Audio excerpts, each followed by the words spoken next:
neither love are hanging on with push and shove. Possession is the motivation that is hanging up the goddamn nation. Looks like they always end up in a rut. Everybody now trying to make it real compared to what? Come on, baby. Hello, everybody. I'm Dan Pascucci. Welcome to another exciting edition of Everything But the Kitchen Sink, Mansfield Cable Access TV's premier talk show within our time slot, as it always is. It is so good to be here. This is the, just so you know, by the time you see this, it'll be right around Thanksgiving, and so we will not be doing a show next week due to the Thanksgiving holiday. And as always, I like to start off by saying if you would like to be a guest on our show, if you have a question for any of our guests, recommendation, thumbs up, thumbs down, happy birthday, you name it, we can do it. We'll do it for you. The all-purpose way to get a hold of us is through our email account. You ready? Okay. At mansfieldkitchensink@gmail.com, right there in front of your screen. Perfect. Couldn't be better. Always there is, by our good friend Jack O'Neill, who does all the good stuff. He does all the heavy lifting and makes us look good every week. And we want to give a shout out to Jack and wish him a happy and healthy Thanksgiving. And also, you can get a hold of us on Facebook at Everything But the Kitchen Sink TV show. And we are on talkmansfield.org. So there, how's that? Pretty good. And as always, and what would it be without a show if we didn't give a shout out and a little plea for our furry little friends down at the Mansfield Animal Shelter, the ones that can't ask you for help themselves. And we start the show off with this every week, but there's more this week. I just want to let you know you're in for a real treat. But always the Mansfield Shelter, mansfieldshelter.org, and they're down at 175 Fruit Street. Brand new shelter, designed, built, operated 100% by your generosity and your donations and the donations of others, and they can always use some help down there. And you don't see little dogs and cats standing in front of the supermarket with cans, so you got to go see them. Okay, very important. And also, speaking of Thanksgiving, we want to give the little words of encouragement to the Mansfield Hornets, because we know you are going to crush Foxborough this year, and it should be a nice massacre. No, actually, Foxborough, they're a good team, and you always put together a good game. And we've had Coach Redding on, and of course Coach Martinelli from Foxborough. Full disclosure, used to be my teacher, a gym teacher of mine back in the olden days. So. In Norwood, so I just want to get that out.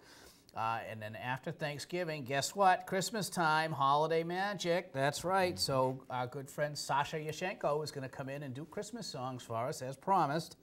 And that's always a treat. And it's going to be a bigger treat than normal, because there's going to be less of me and more of her this year. So she's going to be, this time around, she's going to be doing just a lot of music, so that'll be great. Mark Cook will be coming on. Probably in the next show, along with our good friend Olivier Kozlowski, because Mark wants to give us the winter rundown with the snow and salt and ice and plowing and all that, and just the winter, so you know the drill. And Olivier has promised us an update on his signature drive.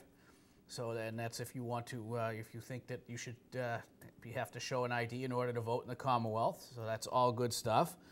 And now, back to my furry little friends, okay? And the reason that I said this is important, because we have a very special guest tonight, and someone who is a little bit more involved with the furry friends than normal, and a lot of things around town, and some people wear a lot of hats. He wears only a couple, but they're really big hats. He's a very important guy around town, and you may not realize everything, but we're gonna give you an edumacation on this show, and you're gonna learn some real good stuff. It is my honor and privilege to introduce the Mansfield Animal Control Officer, Mr. Jeff Collins. Welcome to the kitchen. Thank you, Dan. Very nice. And how are you tonight? Doing very well, thank you. Oh, great. Yeah, getting ready for Thanksgiving, are you? Yes, we are. Okay. Now, so you are the Mansfield Animal Control Officer. You are the only one in town. Technically, yes and no. I do have a backup for me when I'm off or out of town. He's the parking officer. Oh, Parking okay, enforcement. Steve. Steve Simons, yes. Yes, very nice fella. Yes, he is. Very nice. Well, that's what, but in general, you are I'm pretty you're much an army it. of one. Yes, I am. Okay, very nice. And now, how long have you been the animal control officer in Mansfield? Well, it will be 22 years come this April. Wow, very nice. Maybe we'll have a parade. Ah. So, anyways, for people that look and think dog catcher, okay, that's probably it's probably not a good description, and it's not very fair. So why don't you give us a little rundown on what your basic duties are? I'm sure there's going to be more to this, but your basic. The basic duties are, by the way the job description came out, was enforce the town bylaws, enforce the state laws, and or keep an eye on the shelter, run the shelter, which is a brand new one right now, thanks to everybody that donated. Thank you. It used to be a very, very small spot, and now it's a Taj Mahal. It's a beautiful shelter, and it is. And we plug it every week, and again, it's down at 175 Fruit Street. It's down near the airport, but I highly urge you go down there and visit and check it out. And the one thing about Mansfield is they're really good. I mean, there's how many dogs are in the shelter right now that can be adopted? Actually, none. None, okay. Surprisingly enough. Watch this, though. Watch this, okay? It's a trick question. Okay. How many cats would you say there are that are ready to be adopted? Ready to be adopted, 27 cats, 2 kittens. Okay. And there should be another 6 or 8 kittens coming in out of foster care in about a week and a half, 2 weeks. Wow, and everybody loves a kitten. Always. And it's Christmas time. What a great stocking stuffer. Well, yes and no. Unfortunately, animals as gifts, really not the best idea. Well, unless they're for your own kids. Exactly. You're working your own, but it's a lot of the times we get them back after Christmas. It's surprising how full the shelter would get, because everybody thought their nice aunt would like a kitten or a puppy or something, and 3 weeks afterwards they're deciding that's a little too much work, and they end up at the shelter. Wow. Own family, absolutely. You can work it. You know what your kids like. You know what the family can handle. Right. I think part of the problem with cats is people don't realize what great cats, what a great pet a cat can be, especially one that's already grown up. And now you've gone through the shredding and the kitten stage, and because kittens are basically nuts anyways. Well, they're nothing but energy and sugar. Yeah. Kids on sugar, energy running. Absolutely. And you got some beautiful cats down there. My wife volunteers, or she was volunteering there for a while, for I think about 3 years. And we go down and see the cats and the dogs. Of course, there's no dogs to see right now. Not at the moment. Well, that's good. And you really, you know what? Since the new shelter's open, you have not had a full house when it comes to dogs. When it comes to dogs, no. We've almost hardly ever had full capacity, even at the old shelter. But it's come close. And the people that work at the shelter are incredible about finding new homes for these dogs, and they're incredible as they are picky though too. Yes, they are.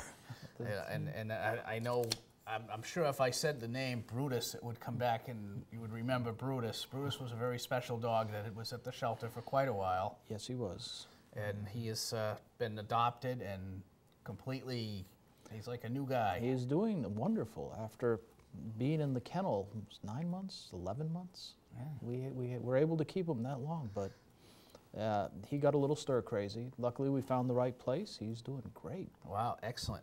So back to you now.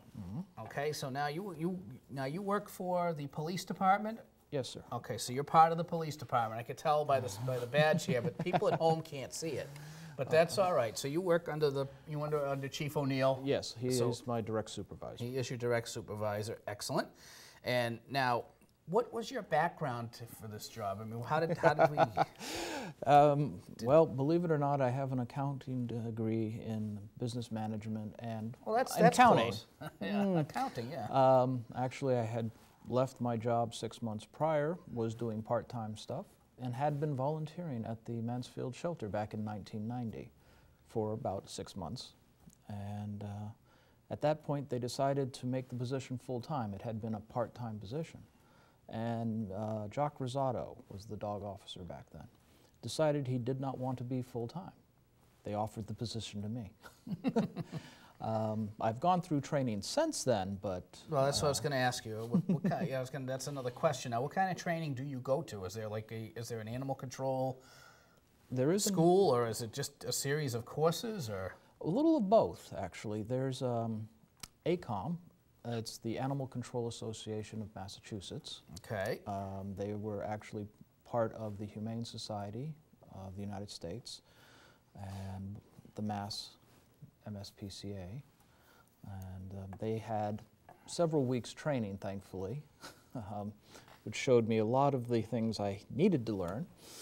And they are also, then I've had several courses over the time. Like anything else, you get a large profession going, you can get conferences going and people going to them for 2 days, and 3 new days. techniques and new technology comes out. Absolutely. And so you've got to keep up on this stuff. So it's not the old days.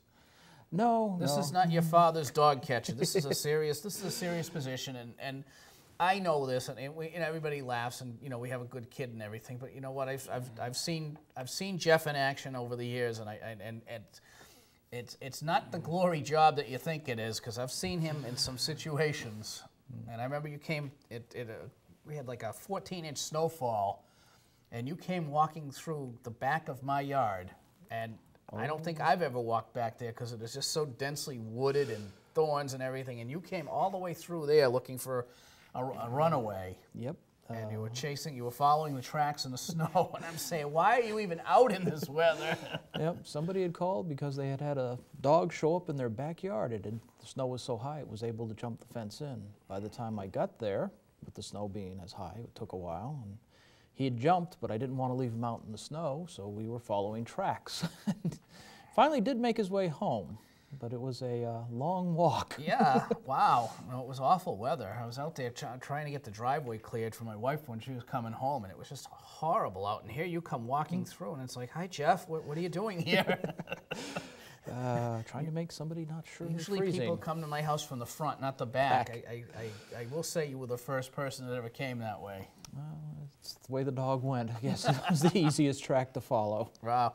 So, okay, so you do a lot of training, and there's a lot of courses and things like that. And is there, you already said the group, but is there another association where animal control officers? Oh, there are several. The Boston Rescue League is one of the major ones in this area, but the MSPCA, the Massachusetts Society Prevention Cruelty to Animals, that's the biggest one actually right in Massachusetts. Sure.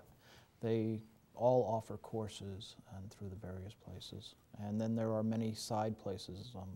Not that we have it up here much, thankfully, unlike Florida, but reptile training, dangerous Yes. reptile training.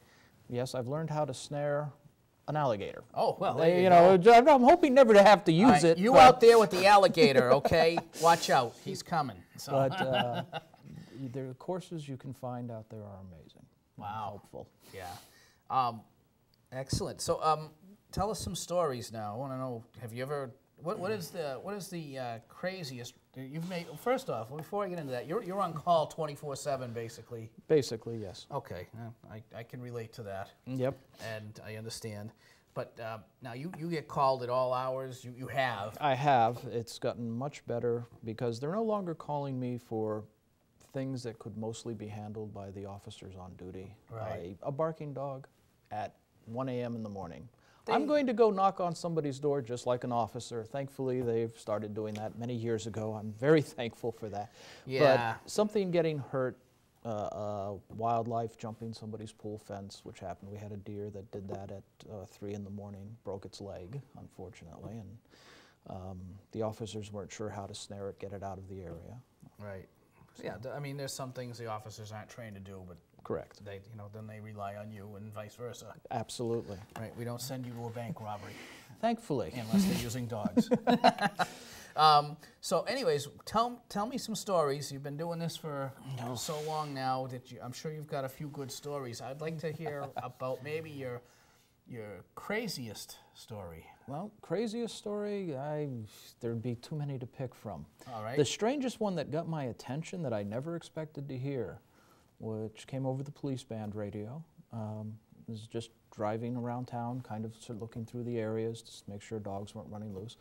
And it was, hi, we have a dog on the 3rd floor roof of a house. Excuse me? And so it was like, you've got to be kidding. Somebody's put a dummy up there. No, no, it's a real dog. Okay.